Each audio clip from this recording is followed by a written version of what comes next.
Hello guys, j'espère que vous allez bien. Bienvenue chez Ladois. On se met confortablement et actuellement on fait un retour et sur le cas de Kim Porter. Et il y a beaucoup de personnes dans ses proches, dans son entourage qui veulent réouvrir l'enquête parce que il y a beaucoup de détails qui viennent, qui sont étranges, qui sont très étranges, très suspects même. Et laissez-moi savoir qu'est-ce que vous pensez de tout ça, d'ouvrir cette enquête sur Kim Porter. Donc, on y va, direction États-Unis. Vous êtes chez Ladois, It's About Everything, sans perdre les standards.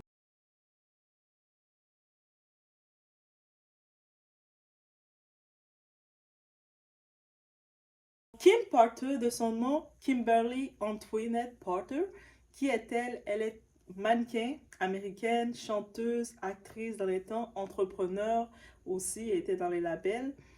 Elle est née à Columbus, en Georgie. Sa date de décès, on le sait, c'est le 15 novembre 2018. Et elle était l'épouse, elle était mariée avec Al B. Shore de 1989 à 90. Donc, de leur union est né Quincy Brown, le premier enfant, son premier fils. Ils sont laissés, il y a eu quelque chose, ça n'a pas fonctionné entre eux ou quoi que ce soit. Selon Albee, il dit qu'il a été piégé, donc à ce moment-ci. Et on a su qu'elle s'est retrouvée en relation avec Shane Combs Diddy. Et avec Didi, c'était une relation très complexe. Donc, quand elle était enceinte de son premier enfant avec lui, son deuxième enfant, mais le premier enfant avec Didi, c'est elle qui lui a donné son... C'est pas elle qui lui a donné son premier enfant. Il y avait Justin. Mais quand elle était enceinte de King, de Christian, il était soit en pseudo-relation avec... Il était en relation avec J-Lo, Jennifer Lopez, ou avec d'autres... C'était complexe, sa relation. Il était déjà en relation, elle avait un peu laissé, mais elle était toujours... coincée avec lui, on a pu comprendre. Ensuite, elle a eu les jumelles, donc Jessie James Combs et Dalila Star.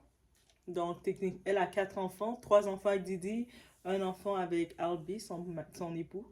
Elle s'est jamais mariée avec Didi, donc ils ont toujours eu une relation. Lui, à sa mort, il laissait entendre que c'est une relation, que c'est sa meilleure amie, que c'était, en vrai, c'était elle la femme de sa vie, mais c'est quand elle est morte que tu dis ça, et puis tu la trompes. T'étais, soi-disant, elle était là, et puis pendant 11 ans, il était avec Casey en même temps.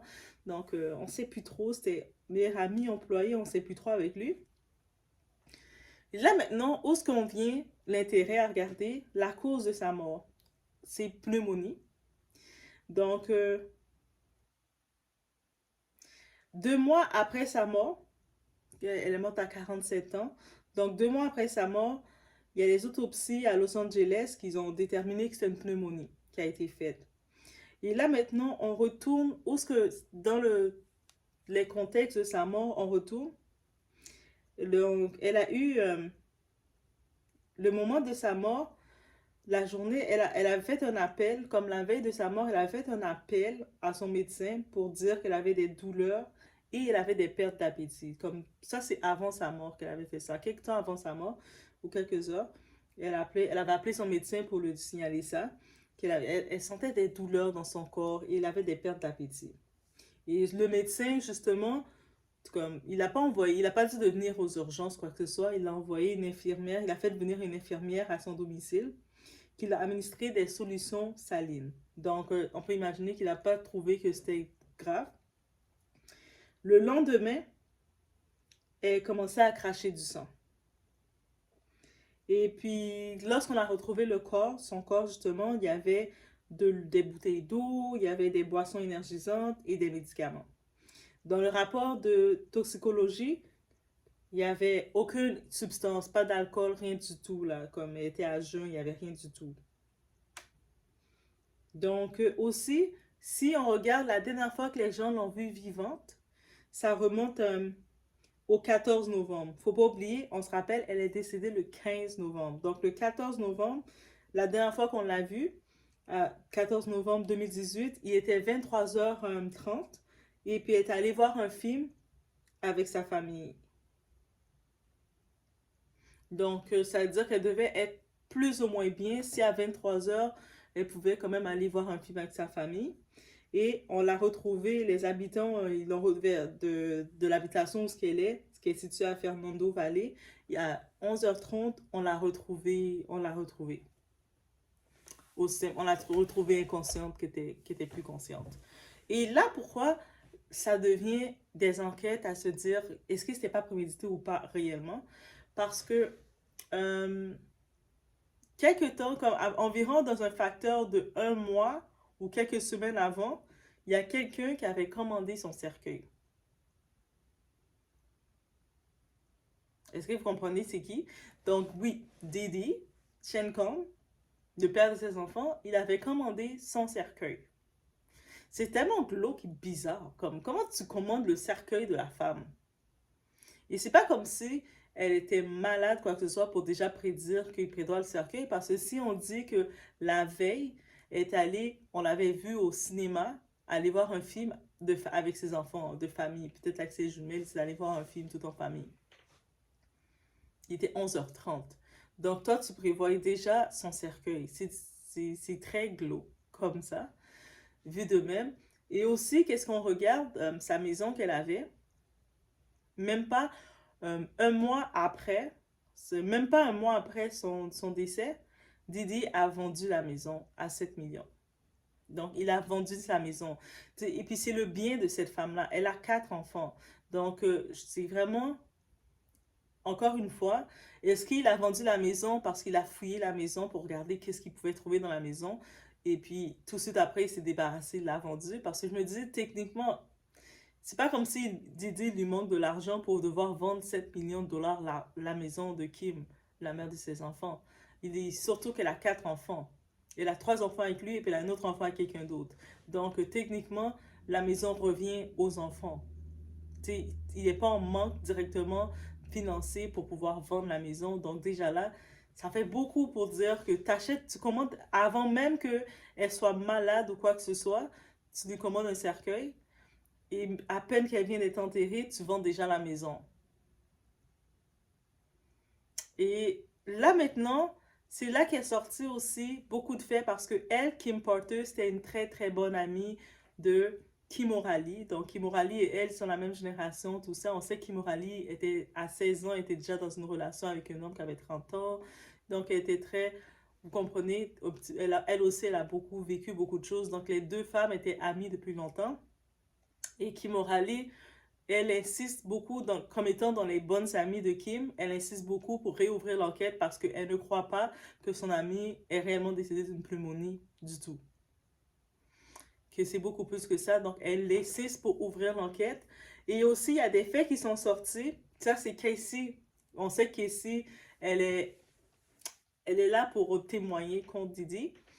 Et puis, Casey Ventura, elle a dit que avant le décès de Kim, Kim avait eu une grosse conversation avec elle pour l'aviser de Didi, pour dire de faire attention et qu'elle, elle pense pas qu'elle va survivre. Elle avait comme, c'est ça que Casey a dit. Donc, elle avait comme un peu coaché Casey, si on peut dire. Et là aussi, on retourne un petit peu encore dans le salaire, on retourne beaucoup, on retourne dans les faits. Son mari, son ex-mari, Albie, le père de son fils Quincy, il a le livre, soi-disant, tu sais, ça reste des présomptions, mais il a le livre, le manuscrit de Kim. Parce que Kim prévoyait écrire un livre pour l'envers du décor de toutes les bad boys, pour tout ce qui se passe dans les faits, tout ce que Casey fait maintenant, elle avait déjà commencé à écrire son livre pour tout exposer. Ça allait être pété.